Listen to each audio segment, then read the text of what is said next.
Sa video na ito, ipapakita natin ang mga nakakatakot na pangyayaring nakuhanan sa loob mismo ng simbahan at hindi ka maniniwala sa matutuklasan mo.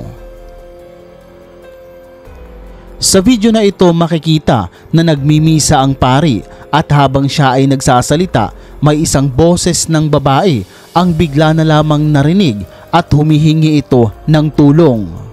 El Señor esté con ustedes y con tu espíritu.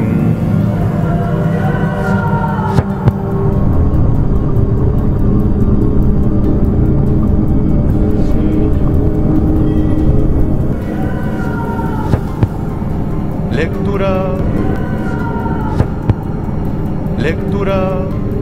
El Señor esté con ustedes.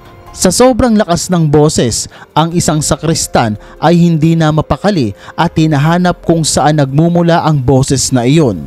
Ayon sa mga nabasa at nakita ko na sa mismong simbahan nang galing ang sigaw ng isang babae pero hindi alam kung saan ito nagmula.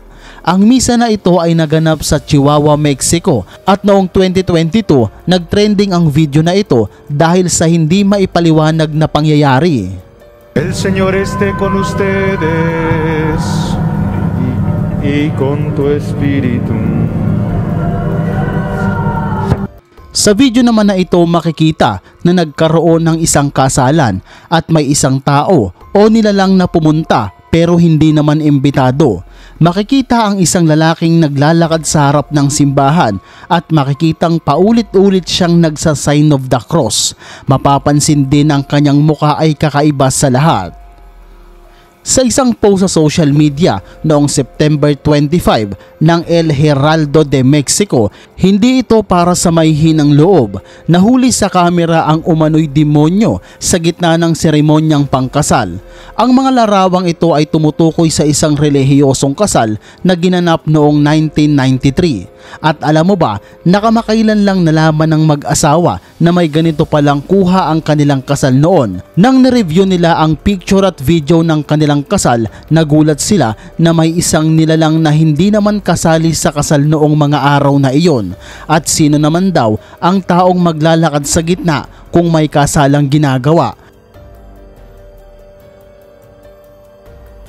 Dito naman kapatid, ang Our Lady of Guadalupe na matatagpuan sa Hobbs, New Mexico ay alam mo bang nagkaroon ng isang himala dahil sa ito ay umiyak.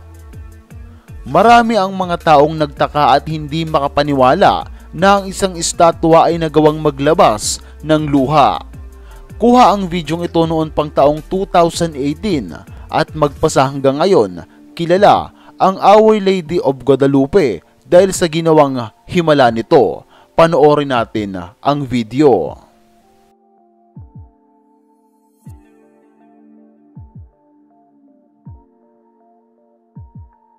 Kapatid na Win, ang video na ito ay kuha noon pang taong 2017 ni Cherry Wolf, kung saan siya ay papasok na sana sa Vatican. Ayon sa salaysay niya, habang siya ay naglalakad, naisipan niyang kumuha ng mga litrato at video. Sa una niyang paglalakad ay wala naman siyang napansing kakaiba, payapa ang paligid at tanging mga tao lamang ang kanyang nakukuhanan. Ngunit nang siya ay papasok na sa Vatican, hindi niya sinasadyang mavideohan ang isang kulay itim na nilalang na nakatayo sa tuktok ng Bell Tower. Kung may mga magsasabi na tao ito, hindi po kapatid, dahil sa taas niyan ay walang taong makakaakyat dyan at ang tungtungan niya ay napakaliit na maaaring malaglag kung sakaling tao ang naririto. Ikaw, ano sa tingin mo ang bagay na iyan? Ang videong ito ay tinatawag nilang levitating host, kung saan ipinablish ito ni Bregman noong taong 2019. Makikita na ang pare ay nagsasalita at nagpapamisa sa mga tao sa loob ng simbahan. Pagmasdan natin. At yun nga, nang ilipat ng pare ang kanyang kamay sa may ostya, yun, bigla na lamang itong lumutang na para bang may tali. Isipin mo yun kapatid, hindi niya naman hinawakan ang bagay na iyon, pero bakit lumutang ng bahagya? Sabi ng karamihan, ito daw ay isang milagro sa loob ng simbahan. Tignan natin muli ang video.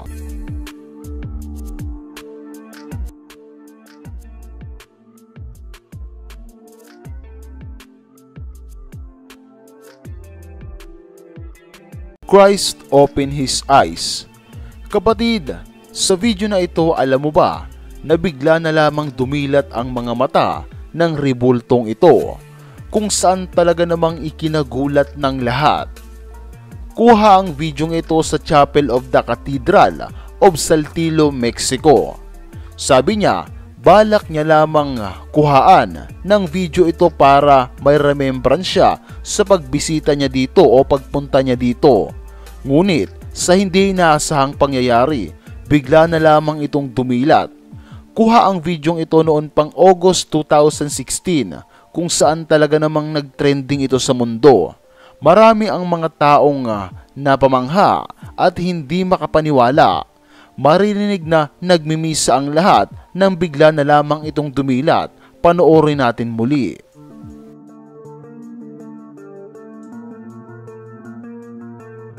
Ang simbahan na makikita mo ay alam mo bang ilang dekada nang nakatayo, at ito ay ang Michigan Atwater Park Brewery renovated former church at isa rin daw sa haunted church.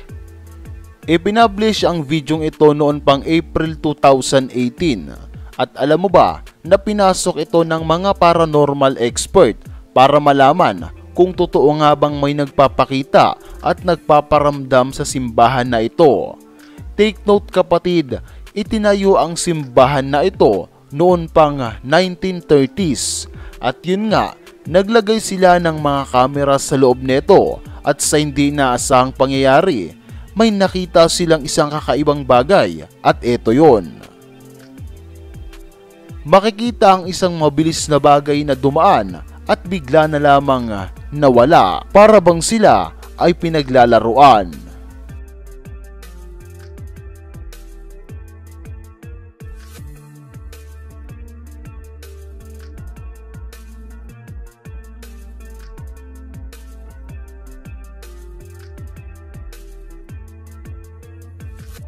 Sa video namang ito kapatid, pinasok ng magkakaibigan ang isang chapel para mag-explore at para makita kung totoo nga ba ang mga bagay na nakikita at naririnig ng mga tao dito. Sa pagpasok nila sa loob ng chapel, makikita na puro kahoy ang loob nito at walang ni isang bakal o semento. Sa kanilang pag-akyat sa itaas, nakarinig sila ng pagtunog ng isang piano. Dito ay kinalabutan silang dalawa dahil sa lugar na iyon ay wala naman talagang pianong nakalagay. Dito ay bahagya silang napatigil at pinakinggan nila ito ng mabuti. At totoo nga, may naglalaro o may nagpiplay ng piano ng mga oras na yon. Doon sila ay nagtakbuhan na papalabas. Someone's gonna fall out of there. Man, shut up. Damn it. Around. I can't take this right Oh god. I'm so scared. Oh my god. Turn the light. Turn the light. Listen.